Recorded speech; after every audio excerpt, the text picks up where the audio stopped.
गुजरांवाला में सरकारी स्कूल में बच्चियों से ज्यादती पर सीपीओ गुजरांवाला का मौक़िफ़ सामने आ गया। सीपीओ राना अयाज सलीम का कहना है कि 3 बच्चियों से ज्यादती की तस्दीक जबकि 2 से कोशिश की गई। 5 कंप्लेनेंट्स हैं, उसमें से 5 में से 3 जो हैं वो रेप केसेस हैं, 2 जो हैं वो अटेम्प्ट टू रेप है। लेकिन उससे हमें एक मोबाइल मिला है जिसमें कुछ न्यूड पिक्स भी हैं। अभी उसकी एग्जामिनेशन होगी तो पता चलेगा कि मज़ीद अगर कोई विक्टिम्स हैं या नहीं।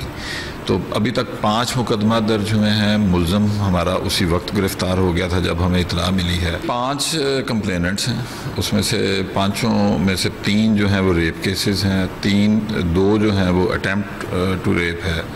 लेकिन उससे हमें एक मोबाइल मिला है जिसमें कुछ न्यूड पिक्स भी हैं। अभी उसकी एग्जामिनेशन होगी तो पता चलेगा कि मज़ीद अगर कोई विक्टिम्स हैं या नहीं।